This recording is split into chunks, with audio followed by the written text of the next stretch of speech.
Welcome to all of you. उम्मीद करता हूँ आप सभी लोग अच्छे होंगे, स्वस्थ होंगे और अपनी पढ़ाई बहुत अच्छे से कर रहे होंगे। देखो, आज हम लोग प्रकाशिक समाव्यवता पर बात करने वाले हैं। देखो, प्रकाशिक समाव्यवता भी एक तरह की त्रिविम समाव्यवता ही होती है।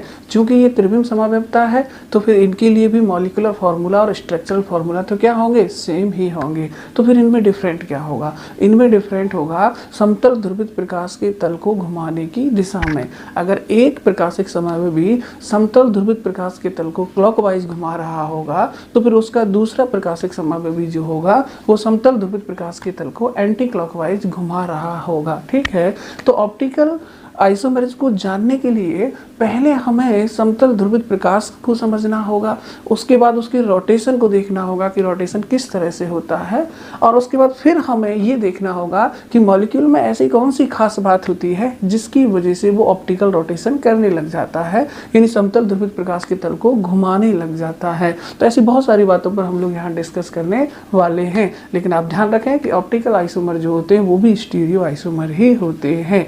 मॉलिक्यूल्स के अंदर कुछ इस तरह का ओरिएंटेशन होता है एटम या ग्रुप का कि मॉलिक्यूल्स के अंदर ऑप्टिकल एक्टिविटी आ जाती है, यानी समतल ध्रुवित जो प्रकाश होता है उसके तल को, उसके प्लेन को रोटेट करने की जो है क्वालिटी उसके अंदर डेवलप हो जाती है, तब जाके ऑप्टिकल आइसोमेरिज्म पैदा होती है। तो हम सारी बातों पर यहाँ डिस्कस करेंगे। तो सबसे पहले हम बात कर रहे हैं कि प्रकाशिक समाव्यवता यानी ऑप्टिकल आइसोमेरिज्म आखिर होती क्या है। तो जरा सभी लोग ध्यान से देखेंगे।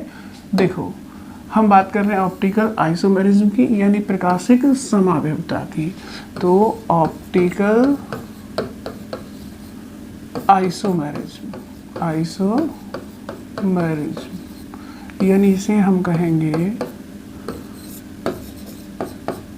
प्रकाशिक समाव्यवता।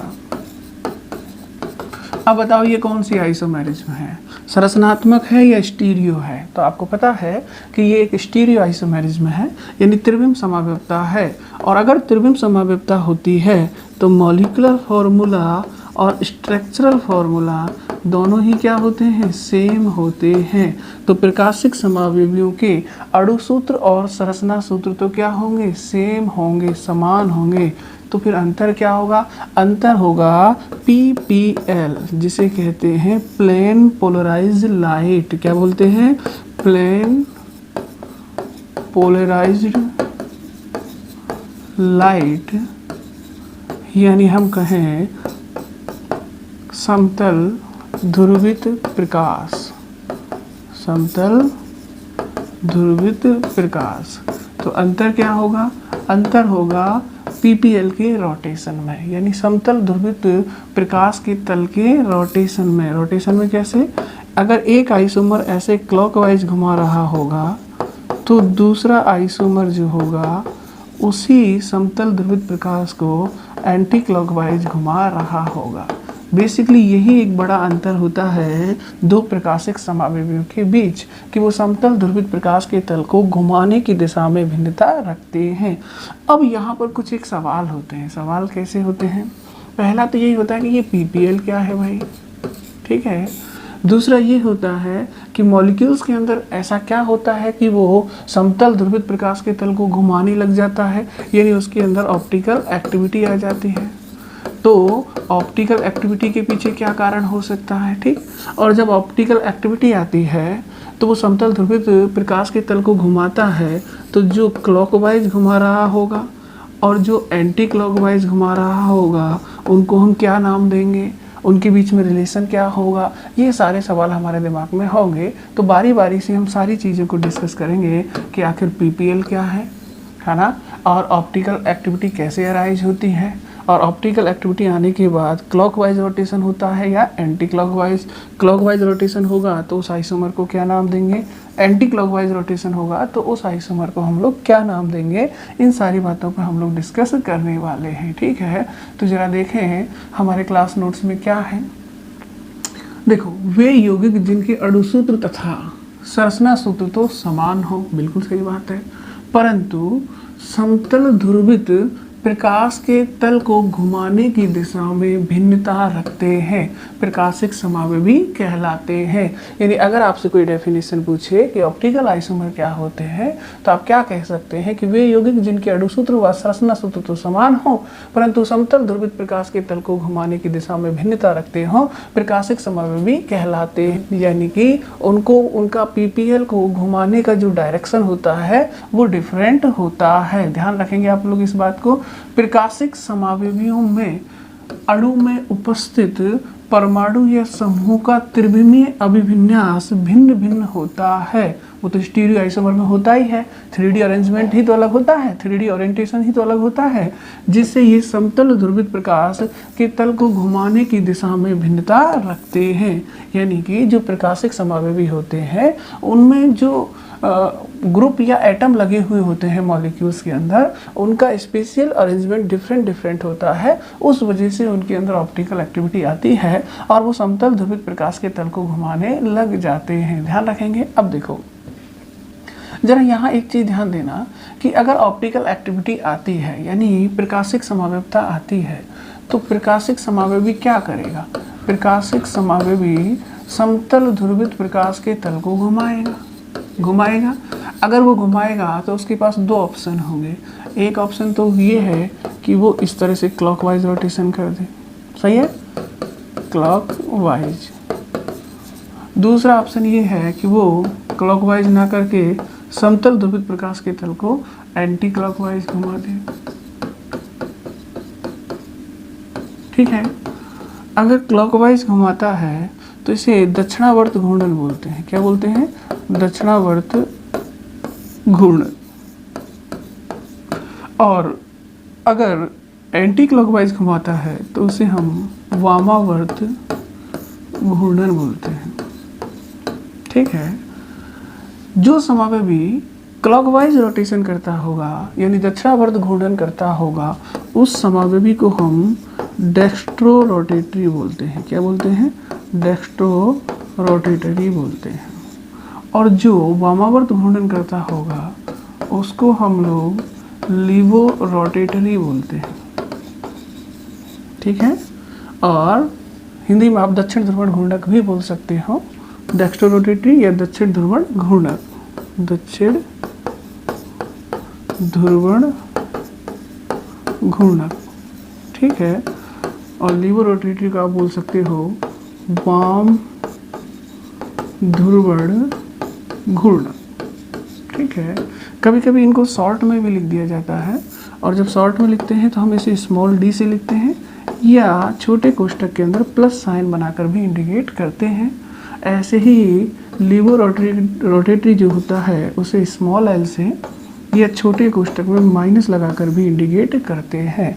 तो हम ये जानना चाह रहे हैं कि जो ऑप्टिकल आइसोमर होंगे ना, वो यानी कि दो तरह के हो जाएंगे। प्रकाशिक समावयवी कितनी तरह के हो जाएंगे? दो तरह के कौन से? एक वो जो क्लॉकवाइज रोटेशन दे रहे होंगे और एक वो जो एंटी क्लॉकवाइज रोटेशन दे रहे होंगे।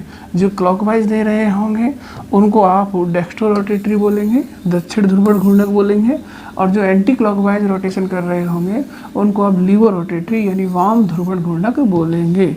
दक्षिण ध्रुवण घूर्णक को आप स्मॉल डी या प्लस से इंडिकेट करेंगे और वाम ध्रुवण घूर्णक को आप स्मॉल एल या माइनस से इंडिकेट करेंगे। लेकिन ये सब हमने नाम किस आधार पर दिया है?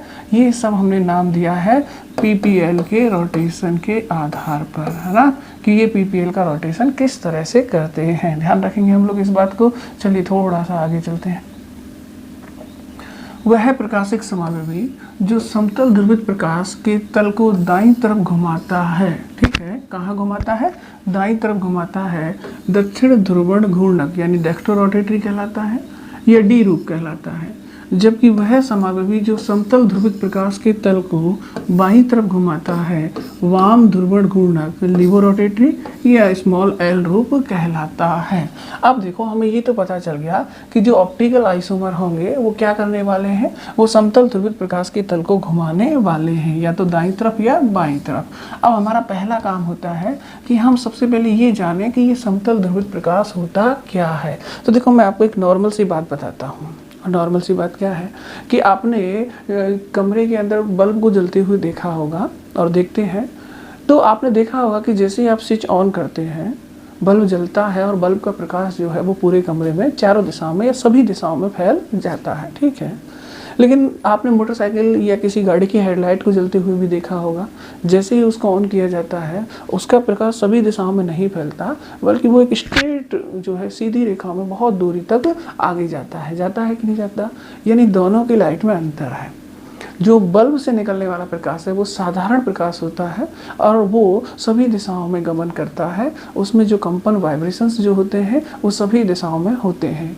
लेकिन मोटरसाइकिल की हेडलाइट से जो प्रकाश निकल रहा है वो साधारण प्रकाश नहीं है, वो सभी दिशाओं में गमन नहीं करता, वो केवल एक निश्चित दिशा में, एक डायरेक्शन में ही ट्रांसमिट होता है। उसके अंदर कंपन जो है वो एक ही प्लेन में रहता है, वो एक समतल ध्रुवित प्रकाश होता है। कैसा प्रकाश होता है? समतल ध्रुवित प्रकाश।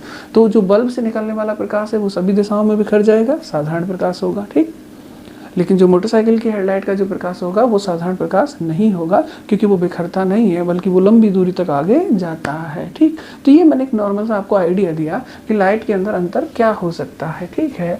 अब हम बात करते हैं कि समतल ध्रुवित प्रकाश होता क्या है और इसको कैसे हम लोग प्राप्त करते हैं। तो मान लो मैं आपसे कहता हूँ कि ये कोई मेरे सामने एक प्रकाश स्रोत है जिसमें एक बल्ब लगा हुआ है ऐसे, ठीक है।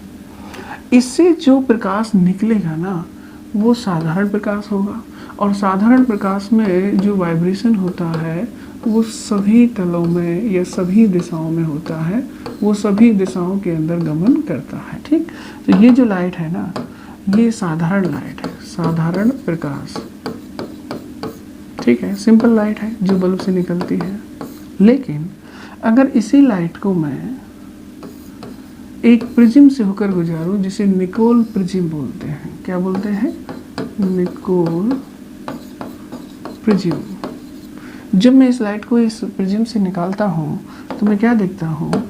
जो लाइट बाहर निकलती है उसके अंदर जो कंपन होता है वो केवल एक ही प्लेन में होता है, इस तरह से ऊपर नीचे ऐसे, ठीक है। अब इन दोनों लाइट्स में अंतर है। ये साधारण प्रकाश है। कैसा प्रकाश? साधारण प्रकाश, जिसमें कंपन सभी दिशाओं में है, ये सभी दिशाओं में ट्रांसमिट हो रहा है, जबकि ये साधारण प्रकाश नहीं है। यही आपका पीपीएल होता है, प्लेन पोलराइज लाइट होती है, यानी समतल ध्रुवित प्रकाश होता है। इसकी खासियत ये है कि ये सभी दिशाओं में गमन नहीं करेगा, ये एक डायरेक्शन में ही जाएगा। और दूसरी बात ये है कि इसके अंदर जो वाइब्रेशन होता है वो एक ही प्लेन के अंदर होता है। ध्यान रखेंगे आप लोग इस बात को, ठीक। अब जब आपको पीपीएल मालूम चल गया है तो फिर इसके रोटेशन पर भी हम लोग थोड़ी सी बात कर लेते हैं, ठीक। निकोल प्रिज्म को आप ऐसे देखें, देखो ये जो प्रिज्म होता है ना इसके अंदर बहुत ही फाइन स्लिट होती है, मतलब बहुत ही महीन जो है दरारें होती हैं। उन दरारों से वही प्रकाश बाहर निकल पाता है जिसका ओरिएंटेशन उन दरारों के अनुरूप होता है, उनके अकॉर्डिंग होता है। जैसे मैं आपसे एक सिंपल सा एक आइडिया देता हूँ। जैसे मान लो मैं आपसे कहता हूँ ये कोई छोटी सी खिड़की है, ठीक है। अब इस खिड़की से वही बाहर निकल जा सकता है जो इस खिड़की के अकॉर्डिंग हो, ठीक है, जिसकी साइज इसके अकॉर्डिंग हो, ओरिएंटेशन इसके अकॉर्डिंग हो। जैसे मैं आपसे बात करूं कि जैसे ये एकदम खिड़की है, मैं आपसे कहता हूं कि देखो ये है इस तरह की, अब ये यहाँ से बाहर नहीं निकल पाएगा, ठीक है, ये है, ये यहाँ से बाहर नहीं निकल पाएगा। लेकिन मैं बात करूँ अगर कोई ऐसे आता है, ठीक है, तो ऐसे आने वाला जो होता है वो बड़ी आसानी से यहाँ से बाहर निकल जाएगा कि नहीं निकल जाएगा। सेम ऐसे ही इस प्रिज्म के अंदर भी स्लिट यानी दरारें होती हैं, ठीक है। तो उन दरारों से ये इस तरह का जो प्रकाश है ना, ये तो बाहर निकल जाएगा, ठीक है, बाकी का प्रकाश जो है वो बाहर नहीं निकल पाएगा, और इसे हम लोग निकोल प्रिज्म कहते हैं। और निकलने वाला जो प्रकाश होता है उसमें जो कंपन होता है वो एक ही प्लेन के अंदर होता है। ये चीज़ आपको ध्यान में रखनी है, ठीक है। अब मैं आपसे ये कहता हूँ कि ये समतल ध्रुवित प्रकाश है, एक डायरेक्शन में ये मूव कर रहा होगा, जा रहा होगा, ठीक है। मुझे चेक करना है किसी भी कंपाउंड की ऑप्टिकल एक्टिविटी को, तो मैं क्या करता हूँ, उस कंपाउंड को लेता हूँ, उसका सॉल्यूशन तैयार करता हूँ और उस सॉल्यूशन को एक ट्यूब के अंदर डाल देता हूँ। जैसे मान लो ये कोई ट्यूब है जिसे हिंदी में धुरबड़ मापी नली भी बोल देते हैं। इसके अंदर मैं डाल देता हूँ, किसको? कंपाउंड का सॉल्यूशन। ठीक है, तो मैं यहाँ कंपाउंड का सॉल्यूशन डाल दे रहा हूँ। ये डाल दिया हमने सॉल्यूशन। ठीक है, अब देखो जैसे ही पीपीएल यहाँ आएगा ये इस नली से पास आउट होगा, गुजरेगा। ठीक है, मुझे इस जो नली है जिसे अपन ध्रुवणमापी नली कह रहे हैं, इस नली के अंदर जो कंपाउंड है उसकी ऑप्टिकल एक्टिविटी चेक करनी है। ठीक है, तो अब देखो जैसे ही ये पीपीएल यहाँ से पास आउट होगा, दो बातें हो सकती हैं। दो बातें क्या हो सकती है? हो सकता है इस पीपीएल की जो प्लेन है, जो तल है, उसमें कोई चेंज ना हो, ये जैसा आया है वैसा ही बाहर निकल जाए। ऐसे ही आया था और ऐसे ही बाहर निकल गया है। तो फिर आप क्या कहेंगे? तो हम ये कहेंगे कि भाई ये जो कंपाउंड है ना, इसके अंदर पीपीएल को रोटेट करने का नेचर नहीं है, ये पीपीएल को घुमाता नहीं है। जैसा पीपीएल आता है उसी प्लेन से ये पास हो जाता है, यानी कोई रोटेशन नहीं हुआ है। आप कहेंगे नो रोटेशन। आपने पीपीएल समतल ध्रुवित प्रकाश के तल में कोई भी घूर्णन नोट नहीं किया है। अगर कंपाउंड समतल ध्रुवित प्रकाश के तल को नहीं घुमा पाता है तो आप कहेंगे कि इसके अंदर जो कंपाउंड लिया गया है ना, उसके अंदर ऑप्टिकल एक्टिविटी नहीं है, यानी no optical activity. Optical activity यानी इसके अंदर प्रकाशिक सक्रियता नहीं है, और ये जो भी कंपाउंड है इस नली के अंदर वो ऑप्टिकली इनएक्टिव है। ऑप्टिकली इनएक्टिव है, ध्यान रखेंगे आप लोग इस बात को। ठीक, ऐसा कब कहेंगे? जब आप कोई रोटेशन महसूस नहीं करते हैं। आप देखते हैं जैसा पीपीएल आया वैसा का वैसा ही पास हो गया, यानी उसमें कोई रोटेशन नहीं हुआ है। इसका मतलब यहाँ जो कंपाउंड भरा गया है, जिस कंपाउंड का सॉल्यूशन लिया गया है, वो समतल ध्रुवित प्रकाश के तल को घुमाता नहीं है, यानी उसके अंदर ऑप्टिकल एक्टिविटी नहीं है, वो ऑप्टिकली इनएक्टिव है। दूसरा केस हो सकता है कि यहाँ जो आपने कंपाउंड लिया है वो ऑप्टिकली एक्टिव हो, यानी वो समतल ध्रुवित प्रकाश के तल को घुमाता हो। अगर वो समतल ध्रुवित प्रकाश के तल को घुमाता होगा तो डेफिनेटली यहाँ फिर अब दो पॉसिबिलिटियाँ बन सकती हैं। दो कैसे? मान लो ये जो है ये कंपाउंड ऑप्टिकली एक्टिव है। ऑप्टिकली एक्टिव अगर ये है, इसका मतलब समतल ध्रुवित प्रकाश के तल को घुमाता होगा। अब अगर ये घुमाएगा तो फिर दो बातें हो सकती हैं ना, कि हो सकता है या तो ये क्लॉकवाइज घुमाए या ये एंटी क्लॉकवाइज घुमाए। तो या तो ये क्लॉकवाइज रोटेशन करेगा या ये एंटी क्लॉकवाइज रोटेशन करेगा। ये मैं क्या कहना चाह रहा हूँ, जरा ध्यान दें सभी लोग। मान लो आप इधर देखें, आने वाले प्रकाश का प्लेन ये है, यही तो है। ठीक, अब देखो जरा,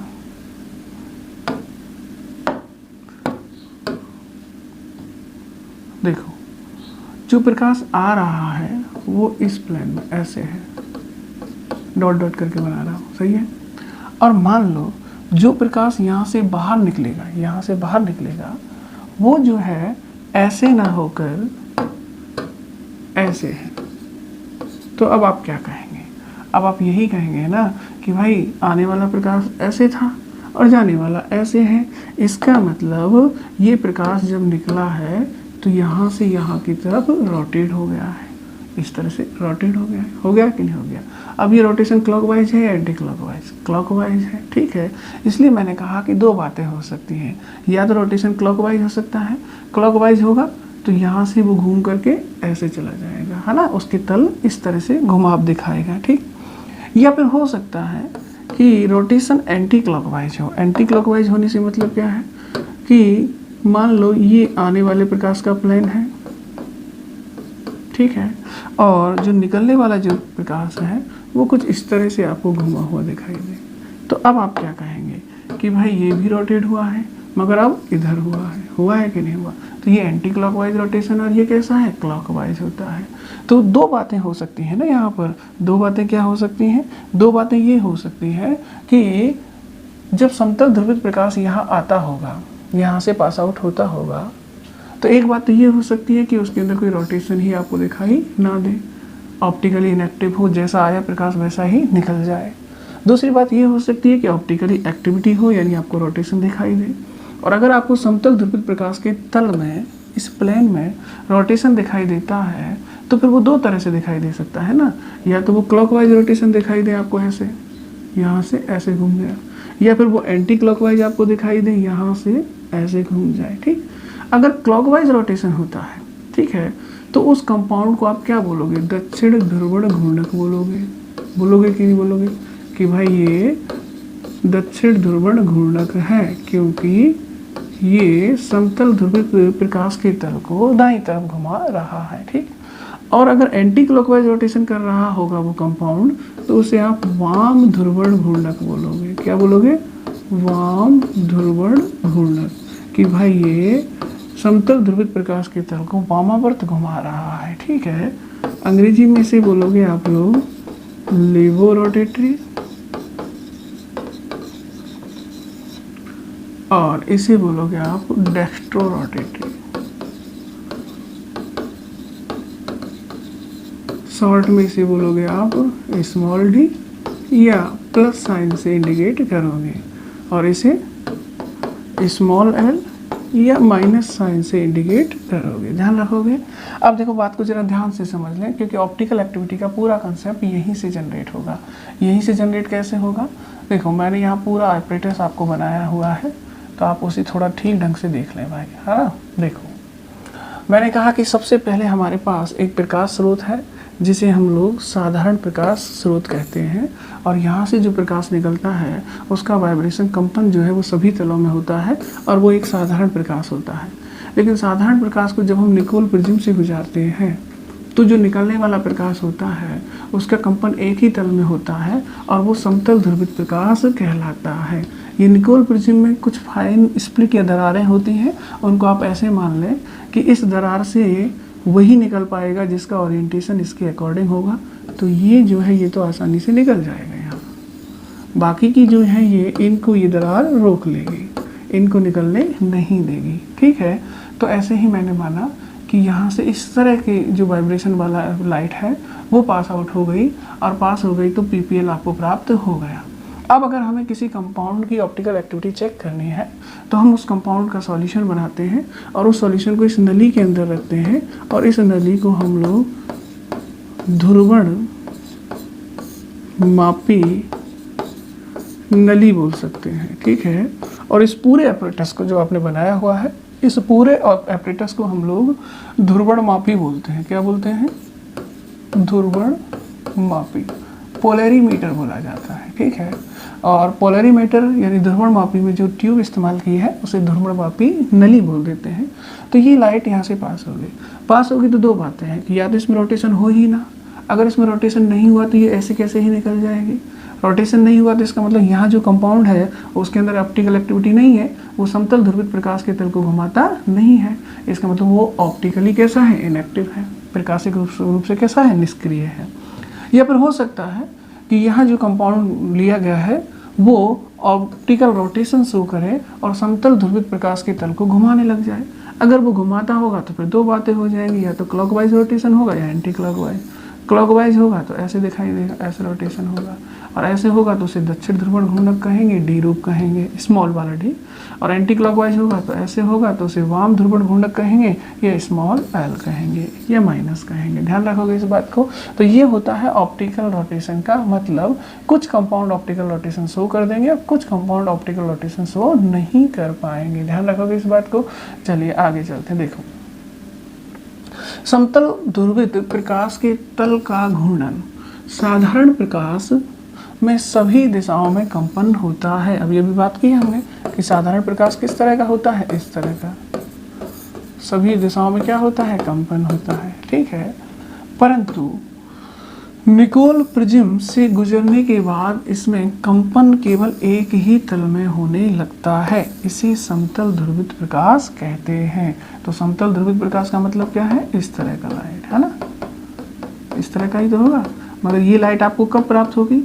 जब आप सिंपल लाइट को, साधारण प्रकाश को निकोल प्रिज्म से गुजार देंगे तो आपको इस तरह की लाइट मिल जाएगी। ठीक है, जब इस समतल ध्रुवित प्रकाश को किसी प्रकाशिक सक्रिय यौगिक के विलयन से गुजारा जाता है, अभी अभी हमने गुजारा था, ठीक, तो क्या होता है, तो प्रकाशिक सक्रिय यौगिक द्वारा प्रकाश के तल को दाईं या बाईं ओर घुमा दिया जाता है, ठीक। ये तो क्लॉकवाइज रोटेशन होगा या एंटी क्लॉकवाइज। कब, जब हम उस समतल ध्रुवित प्रकाश को किसी ऐसे यौगिक के विलयन से गुजारेंगे जिसके अंदर ऑप्टिकल एक्टिविटी होगी, जिसके अंदर समतल ध्रुवित प्रकाश के तल को घुमाने का गुण होगा, ठीक।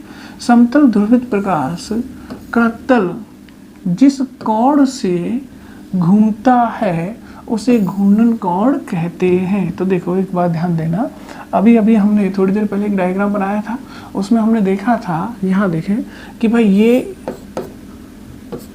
मान लो साधारण प्रकाश है, ठीक है। ये साधारण प्रकाश निकोल प्रिज्म से गुजरते ही कैसे प्रकाश में बदल जाएगा, समतल ध्रुवित प्रकाश में बदलेगा, ठीक है। जब आप इस समतल ध्रुवित प्रकाश को किसी प्रकाशिक सक्रिय यौगिक के विलयन से गुजारेंगे इस तरह से, तो वो प्रकाश के तल को क्या करेगा, घुमा देगा। अब घुमाएगा तो किसी एंगल से तो घुमाएगा। ये तो मान लो ओरिजिनल लाइट इस तरह की थी और घूमने के बाद मान लो वो इस तरह से घूम गए ऐसे, तो यहाँ से ये घूमी है ना, तो कुछ एंगल तो होगा, जैसे मैं थीटा बोल देता हूँ, ये एंगल ही आपका क्या होता है, घूर्णन कोण होता है। क्या होता है, घूर्णन कोण, ठीक। अब ये क्लॉकवाइज हो सकता है, एंटी क्लॉकवाइज भी हो सकता है। क्लॉकवाइज है तो ऐसे होगा और एंटी क्लॉकवाइज है तो फिर कैसे घूमेगा, एंटी क्लॉकवाइज है तो ये ऐसे घूमेगा, ऐसे घूमेगा कि नहीं घूमेगा, इस तरफ एंगल तो वही रहेगा थीटा दोनों ही जगह, बस अंतर क्या है, ये क्लॉकवाइज है और ये एंटी क्लॉकवाइज है। ध्यान रखेंगे, इस पर हम लोग बात करते हैं अभी। तो देखो समतल ध्रुवित प्रकाश का तल जिस कोण से घूमता है उसे हम क्या कहते हैं, घूर्णन कोण कहते हैं। यदि यौगिक समतल ध्रुवित प्रकाश के तल को दाईं तरफ घुमाता है तो वह डी रूप, और यदि बाईं तरफ घुमाता है तो वह एल रूप कहलाता है। डी मतलब डेक्स्ट्रो रोटेटरी दक्षिण ध्रुवण घूर्णक, और एल मतलब लीवो रोटेटरी वाम ध्रुवण घूर्णक होता है, ठीक है। किसी यौगिक के डी और एल रूपों के लिए घूर्णन कोण का मान समान होता है। यानी मैं आपसे वही तो कह रहा हूँ कि मान लो कोई ऑप्टिकल एक्टिविटी शो करने वाला कंपाउंड है, ठीक है, तो उसके दो रूप होंगे, एक डी होगा और दूसरा एल होगा। तो डी दाईं तरफ घुमाएगा और एल बाईं तरफ घुमाएगा, लेकिन दोनों का घूर्णन कोण सेम होगा। यानी डी रूप जिस एंगल से दाईं तरफ घुमा रहा होगा पीपीएल को, एल रूप उसी एंगल से बाईं तरफ घुमाएगा, बस इतना सा अंतर है। यानी मैं ये कहूँ कि ये प्रकाश है और ये मान लो डी रूप है, ऐसे घुमा दिया और ये एंगल मान लो 30 डिग्री का है, ठीक है। तो ये दाईं तरफ घुमा है, इसका मतलब डी रूप होगा, और इसे आप डी या +30 वाला भी बोल सकते हो, प्लस लगाते हैं ना दक्षिण ध्रुवण घूर्णक के लिए, ठीक। और अगर इसका एल रूप होगा इसी कंपाउंड का तो वो भी ऐसा ही होगा, बस अंतर क्या होगा कि वो प्रकाश को अब बाईं तरफ घुमाने लग जाएगा, लेकिन एंगल कितना होगा, 30 डिग्री का। इसे आप एल या -30 डिग्री भी बोल देते हैं, ठीक। तो ये सारी बातें आगे आएंगी, लेकिन इतना ध्यान रखेंगे हम लोग कि किसी यौगिक के डी और एल रूप के लिए घूर्णन कोण का मान हमेशा क्या होता है, समान होता है। केवल घूर्णन की दिशा भिन्न भिन्न होती है। दक्षिण ध्रुवण घूर्णन को प्लस से, ठीक है, तथा वाम ध्रुवण घूर्णन को माइनस से व्यक्त करते हैं। ये चीज़ भी हम आपको बता चुके हैं। तो अब देखो ये पूरा एपरेटस यहाँ पर आपको दिखाई दे रहा होगा, इसको एक बार थोड़ा सा देख लेते हैं, ठीक है। अब देखो ये कोई प्रकाश स्रोत है, इससे निकलने वाला प्रकाश कैसा है, साधारण प्रकाश, क्योंकि सभी दिशाओं में कंपन हो रहा है, ठीक। ये हमारा निकोल प्रिज्म है, इससे निकलने के बाद ये प्रकाश कैसा हो जाएगा, समतल ध्रुवित, क्योंकि एक ही तल में कंपन हो रहा है, ठीक। अब इस समतल ध्रुवित प्रकाश को हम लोग ध्रुवणमापी नली के अंदर से गुजारते हैं। इस नली में हम उस कंपाउंड का सॉल्यूशन भर देते हैं जिसकी ऑप्टिकल एक्टिविटी चेक करनी है। तो मान लो आपके पास कोई अननोन कंपाउंड है और आपको जानना है कि ये प्रकाशिक सक्रिय है या नहीं, ठीक। तो आप क्या करेंगे, उस कंपाउंड का सॉल्यूशन इसके अंदर भर देंगे। जब इसके अंदर सॉल्यूशन भर देंगे तो आप इस पीपीएल को इस सॉल्यूशन से पास करेंगे। जब पीपीएल पास होगा तो दो बातें होंगी, या तो वो घूमेगा ही नहीं, और अगर वो नहीं घूमा है तो ऐसे कैसे ही पास हो जाएगा, होगा कि नहीं होगा। तब तो आप कह देंगे कि भाई कंपाउंड के अंदर ऑप्टिकल एक्टिविटी है ही नहीं। वो ऑप्टिकली इनएक्टिव है। या फिर हो सकता है कि वो घुमाता हो, अब घुमाएगा तो उसे आप कहेंगे कि भाई ध्रुवण घूर्णक है, और नहीं घुमाएगा तो उसे आप कहेंगे ध्रुवण अघूर्णक है। तो ध्रुवण अघूर्णक है यानी समतल ध्रुवित प्रकाश के तल को घुमाता नहीं है, तो ऐसे कैसे निकल जाएगा प्रकाश। और अगर ध्रुवण घूर्णक है यानी समतल ध्रुवित प्रकाश के तल को वो घुमाता है, तो फिर घुमाएगा तो या तो क्लॉकवाइज या एंटी क्लॉकवाइज। तो सपोज दैट उसने ऐसे घुमाया है, ये डॉट डॉट डॉट करके बनाया है, सही है। तो ये घूर्णन कैसा है, ये घूर्णन है क्लॉकवाइज, तो उसे आप दक्षिण ध्रुवण घूर्णन या डी रूप कहेंगे। और सपोज उसने ऐसे घुमा दिया है, ऐसे, तो ये तो एंटी क्लॉकवाइज हो गया, इसे आप वाम ध्रुवण घूर्णक या एल रूप बोलेंगे, ठीक है। तो ये सारी बातें हम लोग कर चुके हैं, आगे चलते हैं, ठीक है। अब देखो दक्षिण ध्रुवण घूर्णक या डी रूप, ये ऐसे कभी कभी प्लस में लिख देते हैं, ठीक है।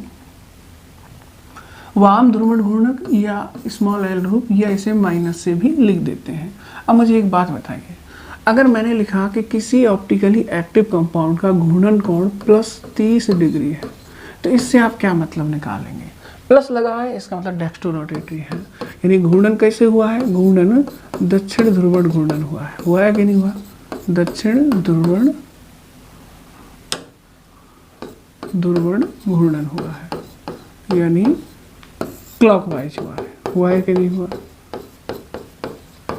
और अगर मैंने कहा कि किसी कंपाउंड का जो घूर्णन कोण है वो -30 डिग्री है, तो माइनस लगा है तो इसका मतलब क्या है, वाम ध्रुवण घूर्णन हुआ है, यानी वाम ध्रुवण घूर्णन, यानी घूर्णन किस दिशा में हुआ है, एंटी क्लॉकवाइज, वामावर्त हुआ है।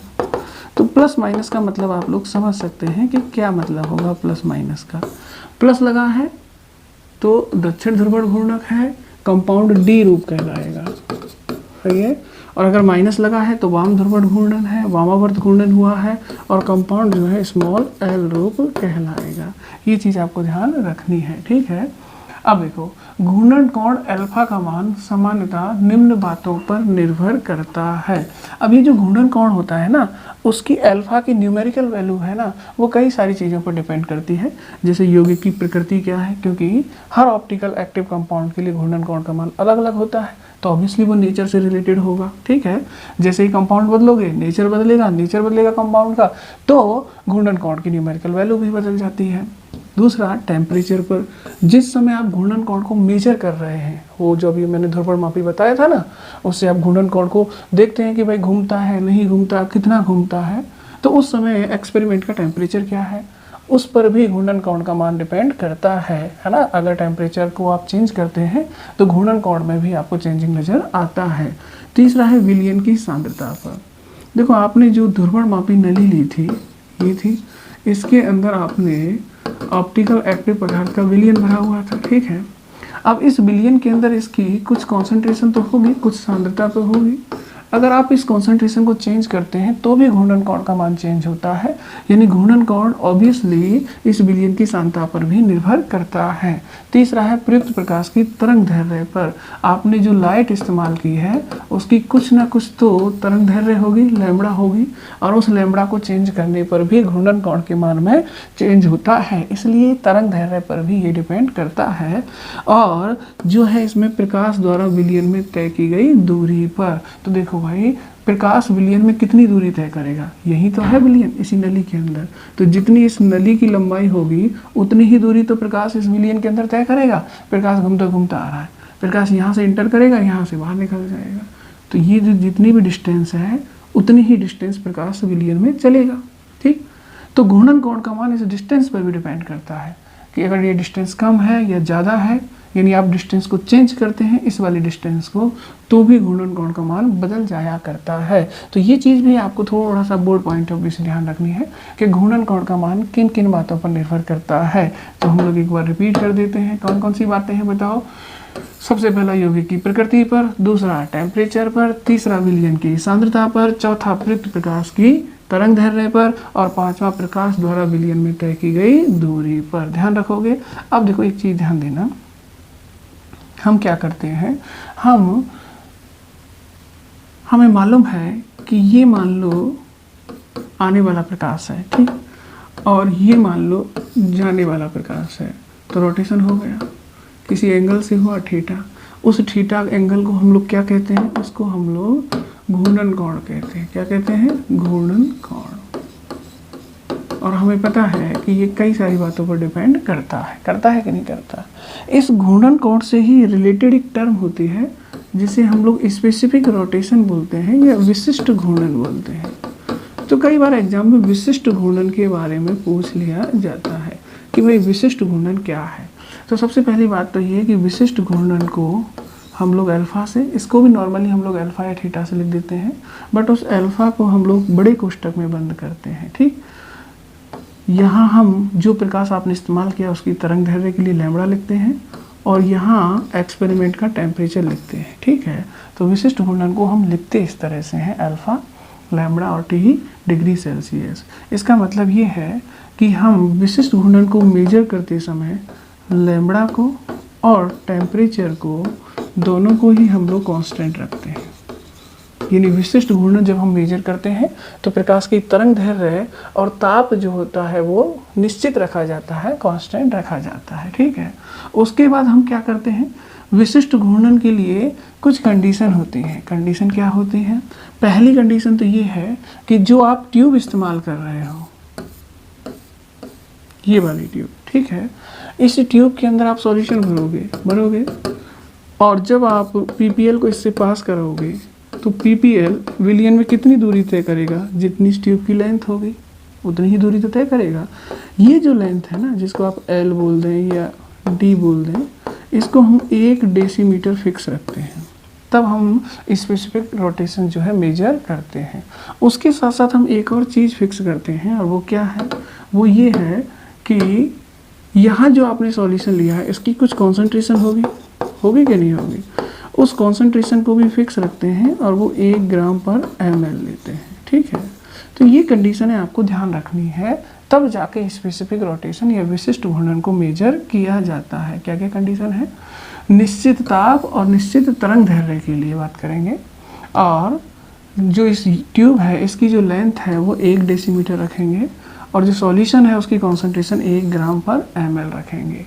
तब जाके हमें जो भी घूर्णन कोण प्राप्त होगा उसे हम विशिष्ट घूर्णन कहने वाले हैं। तो जरा ध्यान देखें, आप लोग ध्यान से देखें, निश्चित ताप पर निश्चित तरंग दैर्ध्य वाले, सही है, पीपीएल को 1 डेसीमीटर लंबी नली में रखे 1 ग्राम पर ml सांद्रता वाले, है ना, 1 ग्राम पर ml सांद्रता वाले विलियन में से गुजारने पर घूर्णन कोण का जो मान प्राप्त होता है उसे विशिष्ट घूर्णन कहते हैं, या वो उसका विशिष्ट घूर्णन कहलाता है। तो परिभाषा समझ गए आप क्या है, परिभाषा सिंपल इतनी सी है कि निश्चित ताप पर निश्चित तरंग दैर्ध्य वाले समतल ध्रुवित प्रकाश को 1 डेसीमीटर लंबी नली में रखे, कितनी सांद्रता का विलयन रखोगे, 1 ग्राम पर ml सांद्रता वाले विलयन में से गुजारने पर घूर्णन कोण का जो मान प्राप्त होता है उसका क्या कहलाता है, विशिष्ट घूर्णन कहलाता है। लिखोगे कैसे इसको, विशिष्ट घूर्णन को, सबसे पहले अल्फा लिखोगे बड़े कोष्ठक में, ठीक है, उसके बाद लैम्बडा कांस्टेंट है और टेम्परेचर डिग्री सेल्सियस में कांस्टेंट है। ठीक है, ऐसे आपको इसको लिखना है। अब जो भी घूर्णन कोण प्राप्त होता होगा अल्फा, उसमें हमें क्या करना है, नली की लंबाई और कॉन्सेंट्रेशन का भाग देना है। अब इस लंबाई को हम चाहें तो d से लिख दें और हम चाहें तो l से लिख देते हैं। ठीक है, अब चूंकि विशिष्ट घूर्णन के लिए तो कंडीशन मालूम है कि l बराबर 1 होगा डेसीमीटर और c बराबर क्या होगा, 1 ग्राम पर ml होगा। तो नीचे तो सब कुछ 1 1 ही आएगा ना, और जब नीचे 1 1 आएगा तो क्या बचेगा, अल्फा। यानी कि अगर आपने नली की लंबाई 1 डेसीमीटर कर दी है और कॉन्सेंट्रेशन 1 ग्राम पर ml कर दी है, तो जो घूर्णन कोण प्राप्त होगा वही आपका क्या होगा, विशिष्ट घूर्णन होगा। तो जरा आप लोग ध्यान से देखें, विशिष्ट घूर्णन को हम लोग मेजर कर रहे हैं ऐसे, ठीक है, लेकिन विशिष्ट घूर्णन के लिए कंडीशन क्या है, ये 1 होना चाहिए और ये भी 1 होना चाहिए। अगर ये दोनों 1 1 हैं तो जो भी घूर्णन कोण है वही क्या हो जाएगा, आपका विशिष्ट घूर्णन हो जाएगा। तो परिभाषा तो यहाँ से भी बना सकते हो, कैसे कि टी और लैम्बडा तो क्या है, कांस्टेंट। आप क्या कहोगे, निश्चित ताप पर निश्चित तरंग दैर्ध्य वाले समतल ध्रुवित प्रकाश को 1 डेसीमीटर लंबी नली में रखे 1 ग्राम पर ml सांद्रता वाले विलयन में से गुजारने पर एक एक हो जाएगा। तो जो भी अल्फा प्राप्त होगा, जो भी घूर्णन कोण प्राप्त होगा, वही क्या होगा, विशिष्ट घूर्णन होगा। विशिष्ट घूर्णन में अणु भार का गुणा करने पर, किसका गुणा करने पर, अणु भार का गुणा करने पर आणविक घूर्णन प्राप्त होता है। तो कभी कभी हमसे पूछ रहा है कि भाई आणविक घूर्णन क्या होता है। तो आणविक घूर्णन कैसे लिखते हैं, जो आपका विशिष्ट घूर्णन आया है alpha lambda T degree Celsius, इसमें आप मॉलिक्यूलर वेट का गुणा कर दें। अगर आप इसमें अणु भार का गुणा कर देंगे तो जो भी वैल्यू आएगी वो आपकी क्या कहलाएगी, आणविक घूर्णन कहलाएगी। तो देखो बोर्ड पॉइंट ऑफ व्यू से ये चीज़ें इंपॉर्टेंट सी हो जाती हैं कि आपसे पूछ सकता है कि भाई जो है विशिष्ट घूर्णन क्या होता है। तो विशिष्ट घूर्णन है तो घूर्णन कोण ही ना, बस कंडीशन लगा दी है कि जिस समय आप घूर्णन कोण मेजर कर रहे हो उस समय टेम्परेचर फिक्स होना चाहिए, वेरिएबल नहीं होना चाहिए, चेंज नहीं होना चाहिए, और जिस प्रकाश का आप इस्तेमाल कर रहे हो उसकी तरंगदैर्घ्य भी फिक्स होनी चाहिए। उसके बाद उस प्रकाश को आप 1 डेसीमीटर लंबी नली में 1 ग्राम पर ml सांद्रता वाले विलयन से गुजारेंगे, और जो भी घूर्णन कोण आपको दिखाई देगा वही क्या हो जाएगा, विशिष्ट घूर्णन हो जाएगा। होगा कि नहीं होगा। अब विशिष्ट घूर्णन को मेजर करने के लिए फॉर्मूला क्या है, विशिष्ट घूर्णन को मेजर करने के लिए फॉर्मूला है कि विशिष्ट घूर्णन को लिखोगे तो ऐसे है, आप लैम्ब्डा और टी डिग्री सेल्सियस ये कांस्टेंट है, और जो भी घूर्णन कोण प्राप्त हुआ है उसमें नली की लंबाई और कॉन्सेंट्रेशन का भाग दे देना। अब नली की लंबाई अगर आपने 1 रखी है, कॉन्सेंट्रेशन भी आपने 1 रखी है, तो ये क्या हो जाएगा, अल्फा। यानी अगर नली आपकी 1 डेसीमीटर लंबी हो, कॉन्सेंट्रेशन 1 ग्राम पर ml हो, तो जो अल्फा है वही आपका क्या है, विशिष्ट घूर्णन है। बोला है कि नहीं है। तो ये बहुत सिंपल तरीका है और इसे आप आसानी से याद कर सकते हैं। ठीक है।